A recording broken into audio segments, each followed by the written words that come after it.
Bonjour à tous et à toutes, c'est Stéphane de Circe Bois. J'espère que vous allez bien. Bienvenue dans mon atelier. Alors aujourd'hui, une nouvelle vidéo, un nouveau projet. Alors un projet pour l'atelier. Ça fait quelques mois que j'utilise cette scie sous table, la scie sous table Metabo, la TS254M. D'ailleurs, j'avais fait une petite vidéo de présentation si ça vous intéresse. Je vous remets un petit lien ici ou dans la description. Donc un établi adapté à cette machine, mais il est largement possible d'adapter cet établi à tout type de machine parce qu'elles se ressemblent quand même beaucoup entre elles, hormis la partie centrale qui peut peut-être être un peu différente, mais je pense qu'il est tout à fait possible d'adapter cet établi à votre machine. Tout au long de la vidéo, je vous donne aussi quelques petites explications sur comment j'ai fabriqué l'ossature, comment j'ai fabriqué aussi l'extension pour ce guide parallèle. Initialement, ma machine pouvait couper jusqu'à 52 cm de large. Avec ce petit système mis en place, je peux couper maintenant jusqu'à 90 cm, ce qui est appréciable lorsqu'on fait des découpes de panneaux, parce que c'est vrai que des fois on a besoin de découper 60 cm ou même plus. Donc avec ce petit système, ça va me permettre justement de pouvoir faire ces découpes. Je vous laisse regarder la vidéo et puis on se retrouve un petit peu plus tard pour toutes ces explications. Bonne vidéo!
La première partie de la vidéo est terminée, donc la structure de l'établi est quasiment finie. Alors j'ai utilisé pour la structure du Douglas, du Douglas avec des sections différentes en fonction des montants et des traverses. Alors pour les montants, j'ai utilisé du Douglas que j'ai raboté à 100 mm par 90 mm. Pour les traverses, en fonction de leur longueur, les sections sont un peu différentes. Alors pour les longueurs les plus longues, j'ai utilisé du 70 par 90 mm et pour les plus courtes, du 55 par 70. Alors en fonction des dimensions et des sections de bois utilisées, alors soit j'ai utilisé un ou deux dominos. Alors j'ai utilisé des dominos, alors les plus gros que j'avais en stock, c'est-à-dire des dominos qui font 50 mm de long sur 10 mm d'épaisseur. Alors pour les montants, donc j'ai utilisé deux dominos pour maximiser la résistance mécanique de la structure, parce que je vais quand même avoir peut-être des charges assez lourdes à positionner dessus, donc c'était pour une question de résistance. Pour les sections un peu plus petites, j'ai n'utilisé qu'un seul domino. Donc au niveau de la structure, j'ai quasiment terminé. Alors il me reste à finaliser l'empreinte. Alors l'empreinte que vous voyez ici, je vais vous rapprocher pour que vous puissiez voir un petit peu plus en détail. Pour pouvoir usiner l'empreinte exacte de l'extension de ma scie sous table, j'ai réalisé un petit gabarit. Alors un petit gabarit dans du médium de 10 mm. Alors ce gabarit épouse exactement la forme de l'extension de ma scie sous table. Ce gabarit, je l'ai collé en partie inférieure de mon plateau. Pour pouvoir l'usiner, j'ai utilisé une petite fraise, alors une fraise avec un roulement en partie basse. Donc le gabarit se trouvant sous le plateau, il m'a servi de guidage avec le roulement pour pouvoir usiner de façon la plus précise possible cette empreinte.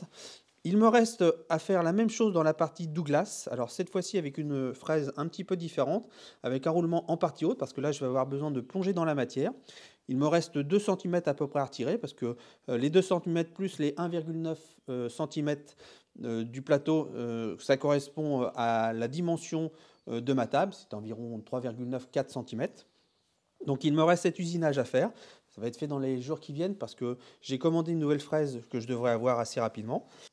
Au niveau structure, donc, il me reste à faire en partie inférieure un tiroir où je vais certainement ranger toutes mes lames pour mes machines. Et sur cette partie-là, alors je ne sais pas encore si je réalise des tiroirs tout en bois ou si j'installe ce que j'avais déjà commandé il y a quelques temps, c'est-à-dire mes systèmes de tiroirs Festool. Je ne sais pas trop encore, ça sera en fonction de mon inspiration.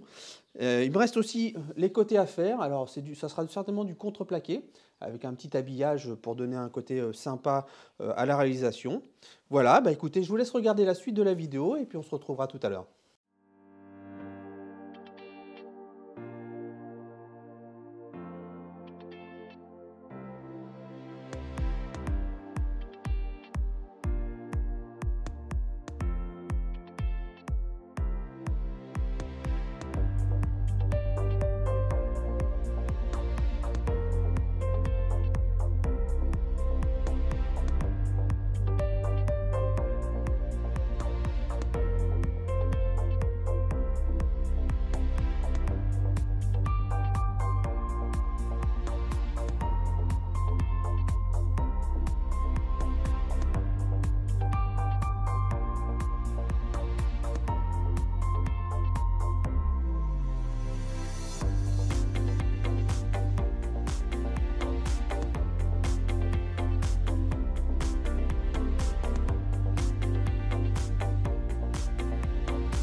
Pour augmenter les capacités de coupe de ma scie sous table, c'est-à-dire entre la lame et le guide parallèle, j'ai fait quelques petites modifications et adaptations sur mon plan de travail.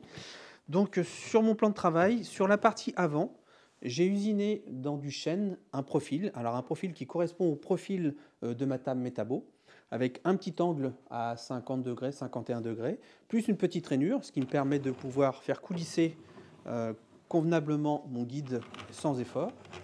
Sur la partie arrière, initialement, je n'avais fait qu'une rainure dans le médium. Mais je me suis aperçu que lorsque l'on mettait le guide en pression sur la table, le petit loquet qui est en partie arrière venait en pression sur le médium, ce qui le déformait.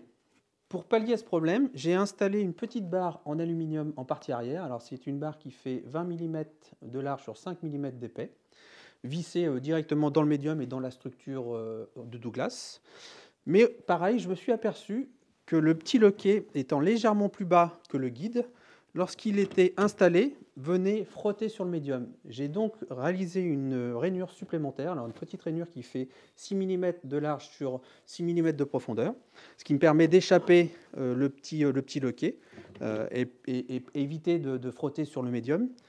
Et idem, sur la partie arrière, j'ai augmenté la rainure, puisque la partie noire du guide, elle, est légèrement plus basse aussi, ce qui mettait en fait le guide légèrement en porte-à-faux. Donc en faisant cette rainure, ça me permet d'avoir un guide complètement plaqué sur ma table et de le rendre vraiment super souple au niveau utilisation.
Sur le côté de l'établi, j'ai ajouté 2 petites pièces de bois. Alors cette fois-ci, c'est de l'acacia parce que c'est ce que j'avais en stock.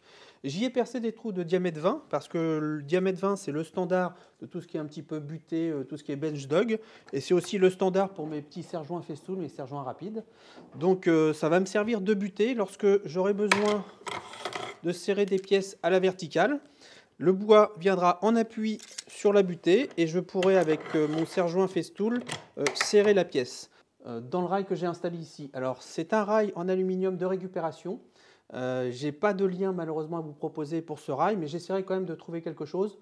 Mais il faudra qu'en fait ce soit adapté à votre type de serre-joint. Donc c'est un petit peu délicat de vous donner des éléments sur quelque chose qui sera certainement différent pour vous. Également, sur cette partie, j'ai fait un système de French clit parce que voilà, je me suis dit ça donne un petit côté sympa aussi au projet, mais c'est surtout pour pouvoir y ranger certaines choses. Je ne sais pas trop encore ce que je vais ranger dessus, mais voilà, j'ai fait un petit système de tasseaux coupés à 45 degrés pour pouvoir par la suite faire des améliorations et des modifications.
Et bien voilà, la vidéo est terminée. Alors j'espère qu'elle vous aura plu, j'espère qu'elle vous aura donné l'idée de fabriquer votre propre établi adapté à votre scie sous table.